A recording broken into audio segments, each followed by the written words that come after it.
what the feds really done to me. 444 was the months that she sung to me. They stumbled me, the trial was a rumblebee. The judge pulled a gun on me and asked me, what's it gonna be? I said humbly, bitch, you add 'em up. Don't come to me no less than 12 and plus I'm mad as fuck. I'm stuck. I guess I hustle out the kitchen, cause my crew don't do no bitching, and on guard we do no stitching. First stop, Lewisburg Penitentiary. The structures of the legends and their words did me mentally. Secondly, my paperwork good, no checking me. Expect from me, respect from me, loyalty especially. Weaponry, I kept it tucked on the left of me, in case of pig search or the ops try to step to me. Ray book a step down, but the same look. Wifey pass a different way, but use the same hook. I gotta fight, my endurance is my specialty. Became a shot caller for the pound, not just in my seat. Spig nights, 10 calendars, I did twice. Queens get the money, long time. You ever live behind walls? Can never fold, them never fall. Never been, we stand tall. Yeah, stand tall. In this world, all you got is your word and your... Yo, y'all already know what it is, man. We back on the couch with another episode of that LB Fam TV Couch Talk. Today, we got a special guest, man. One of the brothers, man, that's going to be playing Star's father in the TV series. And we're going to have an interesting conversation, man. We're going to touch on a number of different topics and hit a number of different subjects or whatever. But before we get into that, man, you know, as always, I got to get into my word or phrase of the day. And I was sitting back thinking of what would be the right word for today, what would be the right topic for today. And I came up with constant elevation. Constant elevation is something that most people overlook in life. They get a goal accomplished, they pause and they content and they comfortable and they celebrating. I'm about to celebrate a birthday, 46 years on the planet. While most people celebrate their birthdays by having parties, drinking alcohol and making a whole bunch of noise and dancing and hanging outside. My celebration is adding more funds to my account so that I can build towards that generational wealth, adding more assets to my portfolio so that I can be able to pass it on to the next generations. Before we get off into that too deep, man, because I can go deeper, man, we're going to try to keep it short and simple. We're going to get into the festivities of things, man. Another episode, man. I like to show my appreciation to everybody that subscribed to the channel, everybody that left comments, everybody that shared. You know, we building and we growing, man. This is something new to me and I'm embracing it. I'm enjoying it. And I enjoy bringing it to you all, man. I appreciate the supporters and the people that's holding us down and helping us out, man. LB Fam, man. We outside, man. TTO. Well, today we got a special guest. My brother Robert Nance is coming through. And he going to demonstrate some things. We're going to find out exactly what it is that he does and, you know, what his world consists of and what he's bringing to the TTO table. So we're going to go pay some bills and we're going to come on back and we're going to get active with today's festivities. Ooh. Welcome to the vibrant world of the brand new So Ionic Botanicals website. Are you ready to take your health to the next level with us? If so, let's dive in and explore our exciting new website together. First, let me introduce you to our premier product, Nance Nectar Stingless Bee Honey. With raving reviews and testimonials, which you can watch right here, Nance Nectar is a must-try item in our collection. Next, unlock the ancient wisdom of nature with our sacred herbs, a unique collection of rare, powerful herbs sourced from the heart of Honduras and Mexico and designed to elevate your wellness journey. Scroll down to the bottom of this page to find our social media links. Make sure to follow us on all platforms to stay updated on our latest products and special offers. Now, let's head over to the product page. Click on products to unveil hidden treasures like Geefi tea, a bitter crafted from over 10 indigenous Honduran herbs. Once you've made your selections, hop over to the cart and finalize your purchase to bring the best of nature into your life. Don't forget to check out our media page. This is where you can subscribe to our Patreon and YouTube for exclusive content on various health topics. Curious about the brains behind So Ionic Botanicals? Head to the About page to meet our founder, KT the Arch Degree, and discover the passion driving our mission. Got questions or just want to say hello? Our contact page is just a click away. Reach out to us with any inquiries and we'll be more than happy to assist you. We are thrilled to have you here with us and we sincerely appreciate your support and business. Thank you for choosing So Ionic Botanicals and we look forward to helping you see the world more clearly. I got my brother Robin Nash What's here, the man. deal, baby? Looking fresh as I'm is, man. Let me see that low life, man. Show them people what that polo low life looking like, what man. it is, man. I've been doing this a long time, man. You know, LO, Crown Heights, Bedford Stuyvesant, Brooklyn. Okay. You know, Ski Man. You know. LO Okay, down the to the socks socks. too? Hold on, the socks Wait a too? minute, Okay. the belt. Nah, you know what I mean? The belt, you got coordinate. Okay, coordinate. You know, the drawers, the thermals. Like we do it all. You feel me? You feel me? Listen, we promote Superfly up here, man. That's what we on the fleet. Baby, we do, you already see what's going on. Oh yeah. Brother Spin came up here last time, had on the orange and blue Knicks colors. So I said, okay, we're gonna take it somewhere this time, man. We're gonna do something different. From now on, we going all the way there, man. Yeah, that's what we promote, man. Superfly. My man Preem looking like a ginger reveal out here. Hey, got the pink and the blue going on. He let them know, son. I got it all covered, head to toe. Listen, I let them know that from me comes all, man. Everything comes from this, man. I'm not excluding nothing, man. It's a supreme experience, man. But let's get into the festivities today. Oh, no doubt. You're supposed to be playing Star's father in the TV series, man, and that's a hell of a role to play because, as you know, Star's character is considered the mastermind. Really? So now, if he's the mastermind and you the man that encouraged him or taught him, then you got to be a hell of a character. Wow. So just keep that in mind while you maneuvering your spill because he had to get his toolage from somewhere. No doubt. Most of us didn't grow up with a father. Yeah. So for him to have a father growing up and tutoring him all the way through, man, that's a big role you playing right there. Yeah. I mean, I had to become a man real young in my age, man. You know, my dad passed when I was 13. You know, I had my son at 19. At the same time, my mom's had a stroke. And it kind of had a whole shift in my whole life, changing my trajectory because I was going to the NFL. Straight up and down. I was that dude. Like what was your position? Oh, tailback, 100%, baby. Okay. Give me the ball. Okay, that's what's up. That's what's up.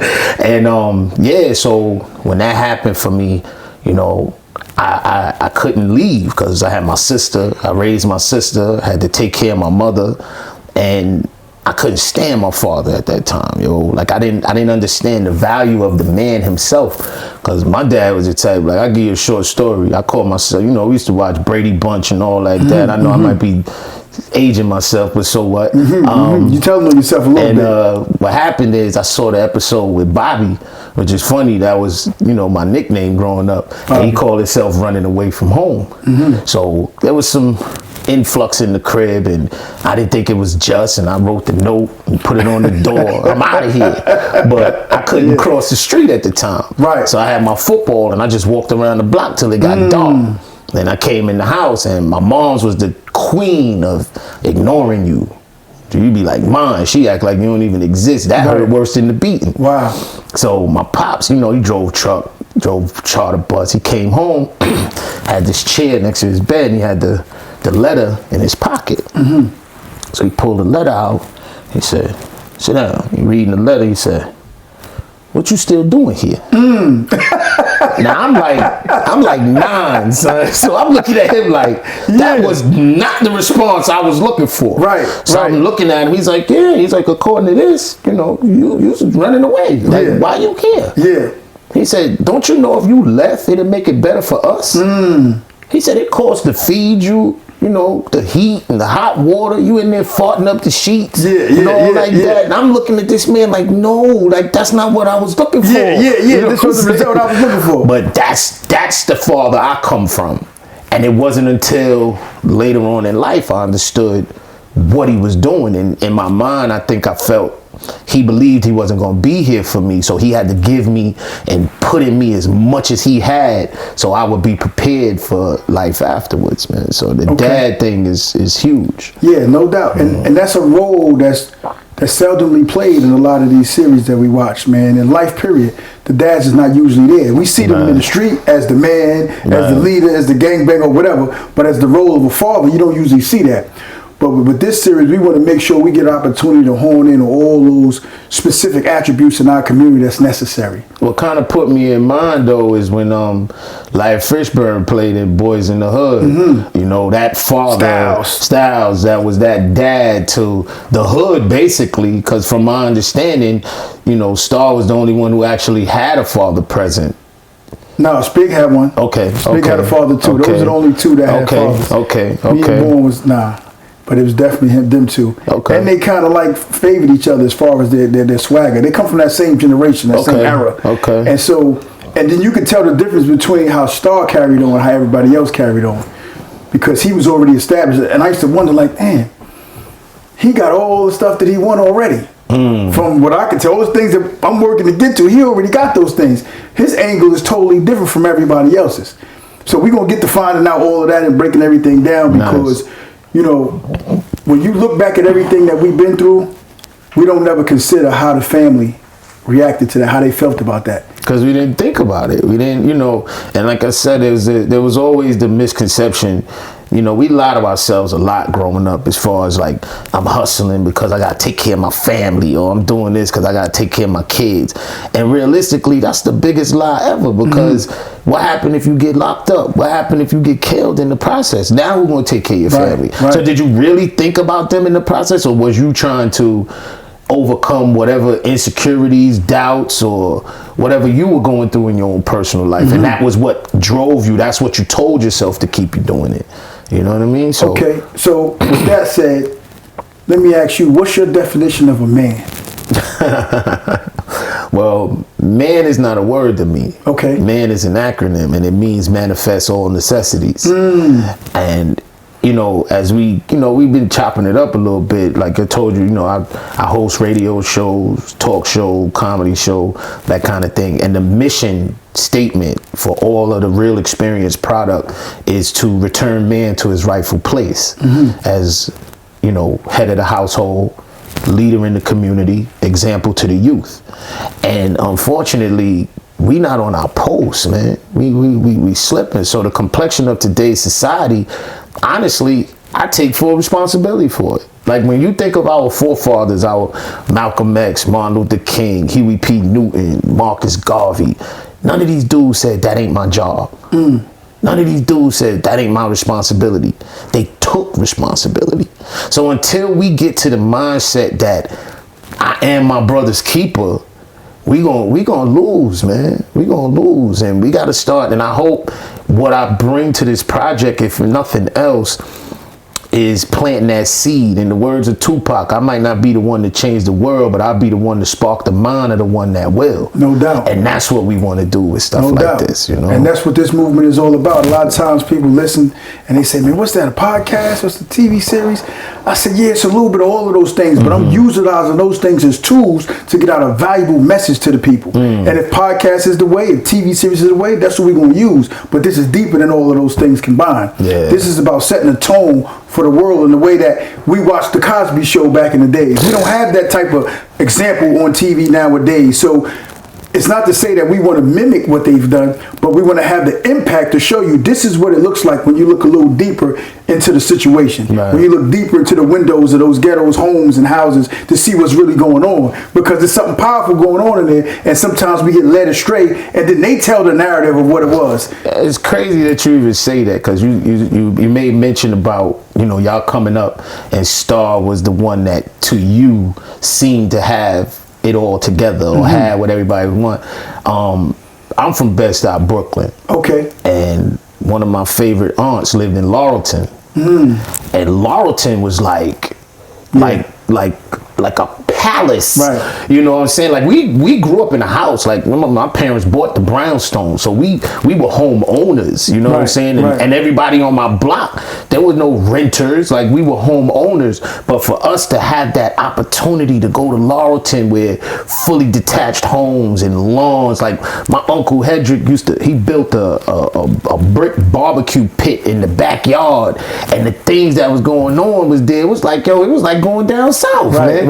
The way you looked at Star, we looked at Queens. Like, you know, one of my OGs, he said, yeah, them Queens parents, they like, you did good in school, we buy them a gold chain. And it was like, you know what I'm saying? So it was like a whole different world between Brooklyn and Queens, even though it's the same New York. No doubt. You know? The five boroughs got their own five different characteristics. Like the five fingers on the hand. I remember Pat Poussat broke it down one time.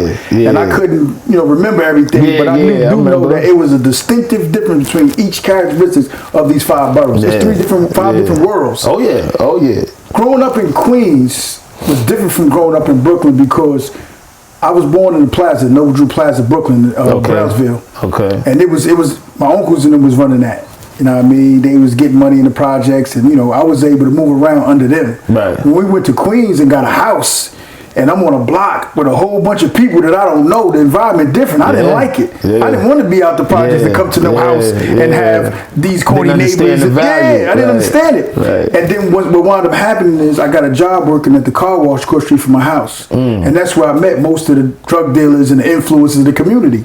And I used to wash the BVS rims for $5. Wow. And I used to listen to the conversations of the OGs, and to come to find out, some of these members was members of the Supreme Team and dudes that was getting money in Queens in a major way back then. And I learned from these dudes growing up, just listening to their conversations. And I said, dang, imagine my dad would have been here and been around to influence me and direct me in a different situation.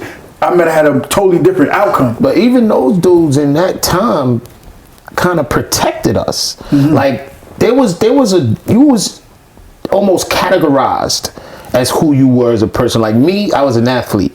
So when I came around the hood, it was like, yo, get out of here, go home. You know what I mean? Not standing on the corner or whatever. If you was a scholastic kid, they was like, yo, this ain't for you, go home. So again, we got to a point where the men no longer took responsibility for the surroundings. Like, even if I was outside doing dirt on the block at the time was protected. Right. Because if we was out there getting money, ain't nobody coming over here robbing nobody. Ain't nobody coming over here doing no unruly kind of behavior, because we trying to keep a certain demeanor over here to keep the eyes off of us so we could do what we doing. Right. So the kids came outside, we go buy everybody ice cream. We standing on the corner, like my partner Joe, we be standing in the corner. His moms would get off the bus on Halsey and Patchen. You got like 3 or 4 of us running to her to get her bags, make sure she get home. We walking her all the way to her crib. Like, I'll tell you a quick story. I was in the 2nd grade and my moms used to work for the bank, and I won the candy sale, and I got a 10-speed bike. I got a 10-speed bike. Dude stole my bike on the corner. Before the sun went down, my bike was back on my block because somebody saw it. He jumped in and went after the guy. I came down the block crying, told my mom. Everybody jumped in their cars, went around the hood looking for it. I'm talking about, if this happened at 12 o'clock, by 4:30, 5 o'clock, my bike was being brought right back to my crib. So that's the kind of neighborhood. What they say hood now, that was the neighborhood. That was the community we came from. There was 6 or 7 cribs that I could just walk in. You know what I'm saying? Hey, what, you know what I mean? Go in the refrigerator, that kind of thing. And we just don't have that right now because everybody chasing the bag. Do you think that there's a such thing or scenario in the future where we get back to that? Of course. Of course. Because there's always a revolve.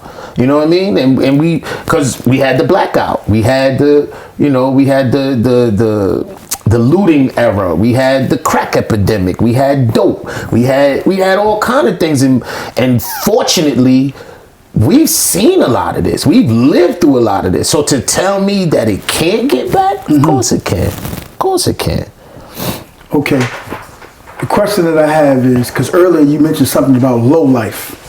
Yeah. Because I vaguely remember. I'm from Queens, but I remember. Right. What was that low life era about? What was that whole concept about? Give us a little something. Give our viewers a little something about that. That's a whole nother movie. That's a whole nother of a series.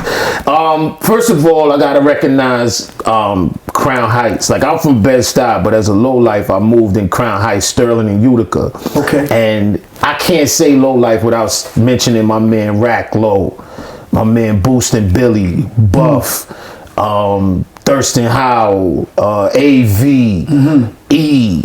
The list goes on, and if I forgot your name, blame it on my head, not my heart. Yeah. But low life is a lifestyle. Yo, you had different, and you had, like, it's funny. I met one of the dudes who was a photographer for Ralph Lauren, and he was commenting on my outfit, and I was like, he said, I live in Brooklyn now, and I like to see the different. I said, well, it's different things, you know, like if you go to Crown Heights, you're gonna see cookies, you're gonna see horses, teddy bears. You go to Flatbush, you might see Indian heads and Aztec. You know what I mean? You go to Coney Island, you might see Stadium. You might see. So it was different things, and low life was a lifestyle. You know what I mean? And for it to even be as big as it is now came from authenticity, because we weren't advertising it. We were just doing what we was doing. Because even in Flatbush, you had the steam team. Steam team would just go in there, grab racks and run out. You know what I'm saying? I remember that. And then, you know, we were more. I mean, I think the statute of limitation is passed, but we were more mental with it, right? Like we would go in some of them big name brand stores that might not be around now, and we would literally do like scavenger hunt kind of things. So I would hit an area and we would hide it in the store because we knew all eyes was on us when we came in the store. So then we would leave, and then we come back next day, 2 days later, and just pick it up and be gone with it. You know what I mean? We used to get around the ink blots. We knew all that. So have you ever came back to your stash the next day and it wasn't there? Of course. But we did think, we was out every day. Like it was a mission. We had this one instance, man, and I don't want to veer off, but I gotta put it out there. Empire Skating Rink. Okay. That was one of the milestones in Brooklyn, over on Empire Boulevard, and we tore Lord and Taylor up, son. And we was wearing these silk skirts. So this wasn't no, like, I hate to say it, but I have to say it, this wasn't no homo, this wasn't none of that. It was just so fly. The skirt had the boat reel. It had that on the front. So it was like a wooden steering wheel with the flags all the sides. So we used to take the skirts, we put the skirt on, to another skirt around our head. There's about 150 of us in Empire Skating Rink. And we used to lock the middle of the skating rink down. So you had the perimeter, then you had the rink, then you had the middle. The middle was where the dancers would be at, where the girls was at, because they weren't skating, they didn't want to sweat, you know what I mean? So they over there chilling, and you got to make your way across the rink to get to that circle. So it was historical, man. It was historical. It sounded like you took me back so many years. I'm like, what was that? The 80s? Was that the 90s? Yeah, that was 80s. That was mid to late 80s, right before the 90s came in. You know what I mean? And that was it. Matter of fact, my man Rack Low now is all over the globe with it. He do low life. Matter of fact, I think they're gonna be on 42nd Street tonight at the Red Steps. And he give out trophies. He go to Italy. He go all over the globe doing it, man. He huge with it. Okay, let me ask you this, because you're from Brooklyn and you're doing your thing out this way. What do you know about the Lost Boys? I told you I was gonna give you a funny story, right? And Spig might not remember, because I don't know, y'all dudes smoked a lot of weed. So I don't know if he gonna remember. That's his line. I just take his line. I smoked a lot of weed. I forgot a bunch of stuff. But I'm gonna give you a short story, right? My ex-wife, her best friend was this chick named Sharon in Van Dyke Projects. And like I said, they were best friends. At the time that my daughter was born, Sharon and Spig Nice was boyfriend and girlfriend. This was right before he got busy, because when I heard about it, I'm like, nah, like I didn't believe it. Like Spig, like for what? Like these Lost Boys, you know what I'm saying? And he literally, and I'm not talking about figuratively or anything like that. I can't remember. It was a church on Clinton and Myrtle, if I'm not mistaken. I think it was called Shannon or something like that. But he stood as my daughter's godfather. You know what I mean? It was Freaky. Freaky was in a group called Skin Deep.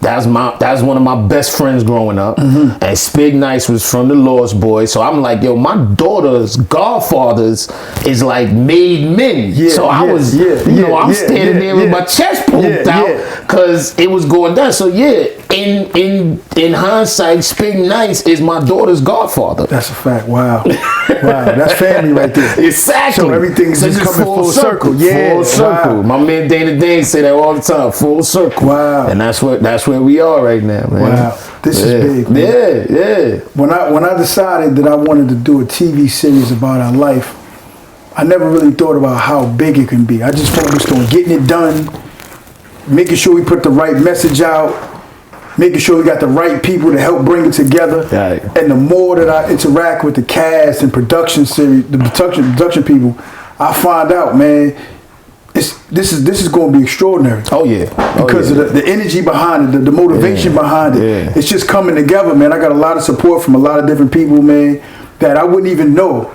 Just came out the woodworks and said, yo, what you need? How can we help you? What can we do? And I'm like, wow. When I was laying in my prison cell, I didn't think this far into it. I just said, yo, I'm going to write it. I'm going to put it together. I'm going to put it out. We're going to tell our story from our point of view. But that's how it starts. You know what I mean? And one of the main things that you got going for you is authenticity. Like, it's not a made up story. Right. It's a real, actual, factual story. You know what I mean? And the curiosity in itself is what gonna bring people back, because where we are right now is, I don't want to say it's lost, because hip hop in itself, our parents didn't understand it when we were doing it. Right. So now we parents, we don't understand what these dudes is doing. I ain't going front, son. I love Sexy Red, man. Get it sexy, get it sexy, but it's just because it's catchy. Hold up, wait. I knew I was going to say something. Since we confess, all right? Glorilla's my favorite. Okay, now we Glorilla talking. my favorite. Because I got in the car the other day, I got my truck. Let her cook. And I put the joint on, and I said, yo, my son said, yo, Dad, can I put this on? I said, go ahead, put what you gonna put on. And he put on some Glorilla. Nah, Glow is it. What's this? And then we riding and we going, and next thing I hear say, I'm showing off my moose knuckle. I'm like, the moose knuckle? Wait a minute, pause that. Hold up, what the hell she just said? That's crazy. And I said, hold on, turn it down. I said, yo, you know what a moose knuckle is? He said, nah, Dad. I said, I got to find that out. I got to get to the bottom of what this moose knuckle is. And then I get to work, get with my colleagues and all that. They break down to me, man, the moose knuckle is the new camel toe. And it's also a coat. That got the little emblem on the side with the little joint. So yeah, I can get with that. I usually don't talk about that side. That's the side I'm developing now, the other side. Because I'm considered the old head to the young boy. That's okay though, because you know what I think, and just really here vibing with you, one of the things I find we might even have in common is, when I was younger, I rocked with the OGs. And when I got older, I started messing with the younger ones a little bit.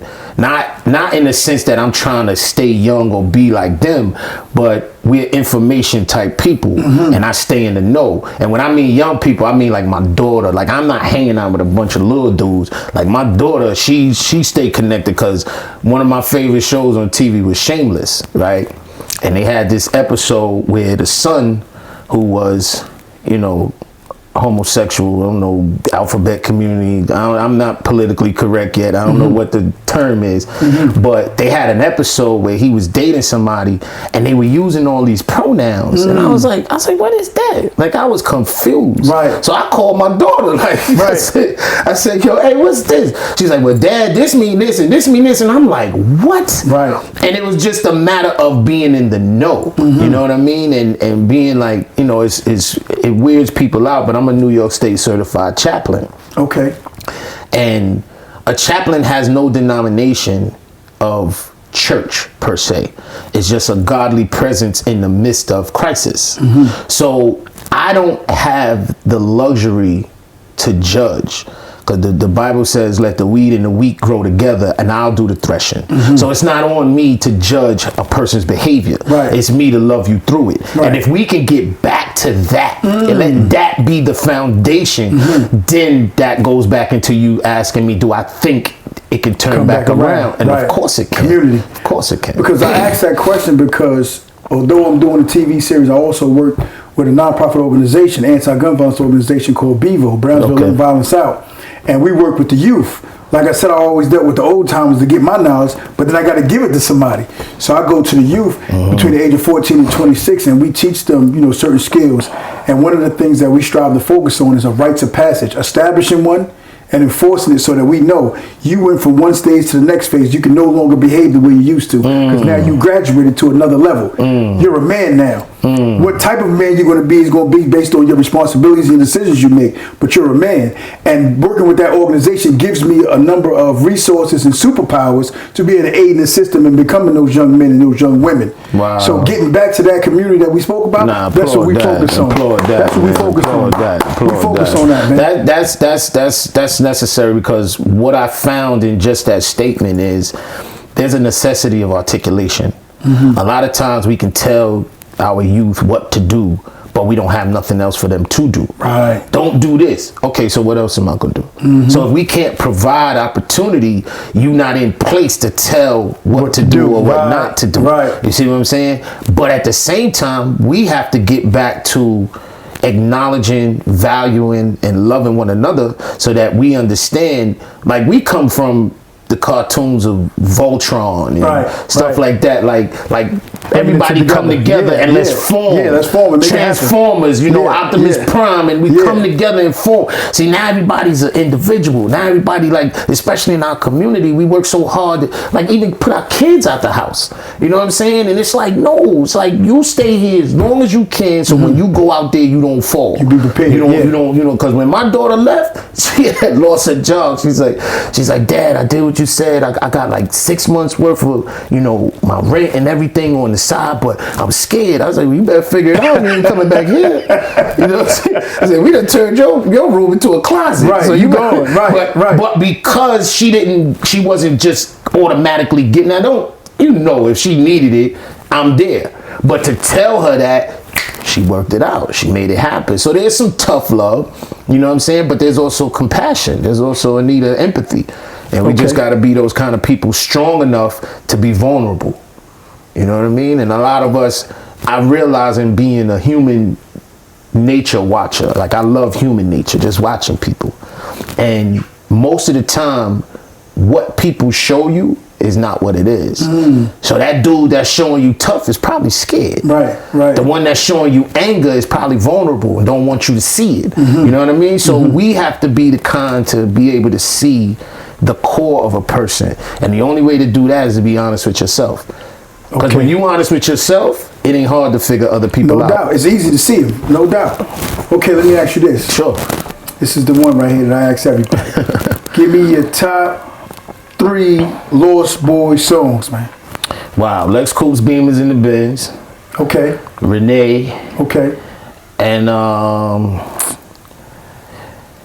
well, I don't know to say a Mr. Cheek song is a Lost Boy song, because what I will say is that, like, again, blame it on my head, not my heart. When I first got one of my first apartments, all I played was the Lost Boys CD. That was it. Like, and those, like, when I first heard Lex Coop's Beamers and Benz in Undercover, New York Undercover. Yeah. That was it. Yeah. I was bouncing off the walls, my boys is there, like, you know what I mean? They made it. The third one, that's kind of hard, but those are the first 2 that come to my head like that, and I guess those was the most commercial at the time.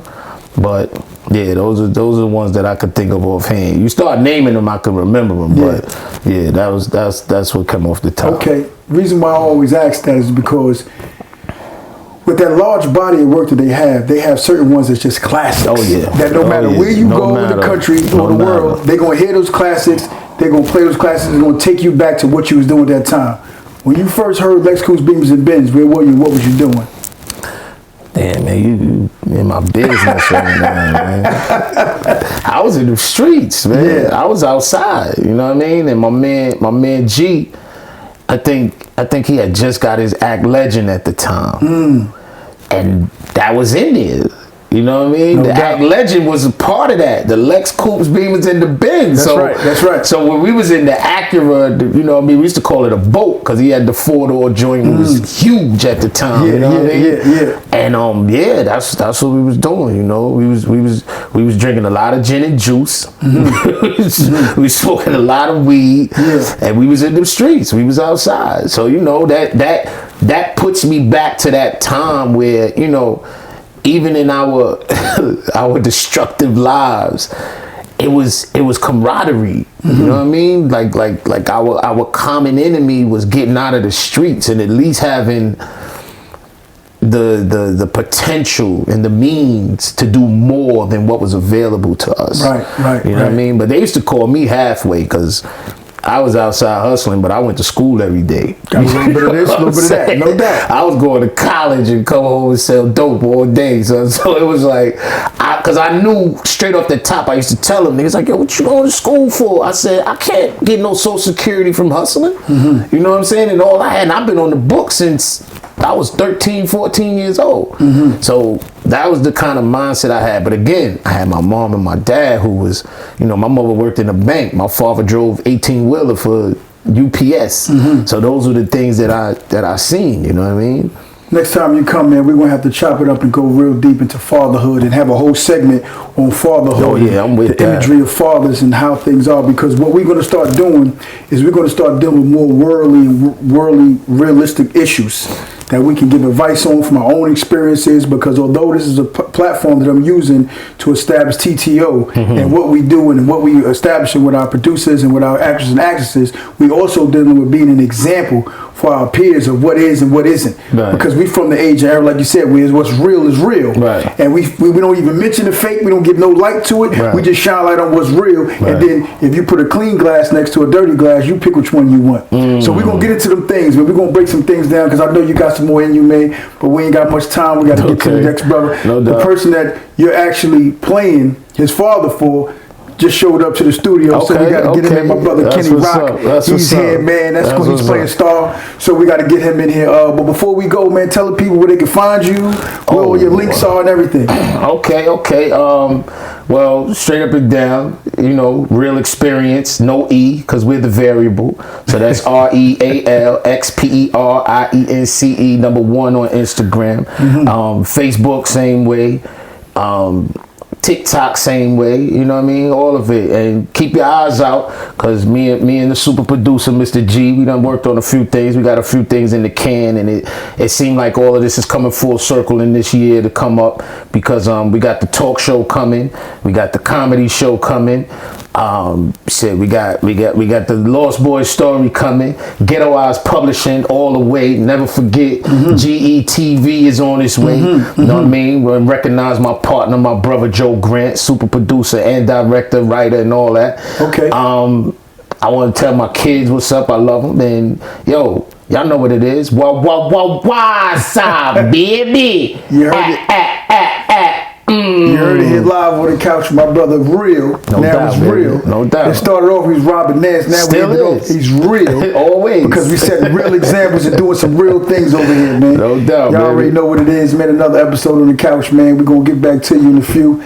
Ooh. I remember what the feds really done to me. 444 was the months that she sung to me. They stumbled me, I mean the trial was a rumblebee. The judge pulled a gun on me and asked me, what's it gonna be? I said humbly, bitch you add 'em up. Don't come to me no less than 12 and plus I'm mad as fuck, I'm stuck. I guess I hustle out the kitchen cause my crew don't do no bitching. And on guard we do no stitching. First stop, Lewisburg Penitentiary. The structures of the legends and their words did me mentally. Secondly, my paperwork good, no checking me. Expect from me, respect from me, loyalty especially. Weaponry, I kept it tucked on the left of me in case some pig search or the ops try to step to me. Ray book a step down, but the same look. Wifey pass a different way, but use the same hook. I gotta fight, my endurance is my specialty. Became a shot caller for the pound, not just in my seat. Spig nights, 10 calendars, I did twice. Queens get the money, long time. You ever live behind walls? Can never fold, them never fall. Never been, we stand tall. Yeah, stand tall. In this world, all you got is your word and your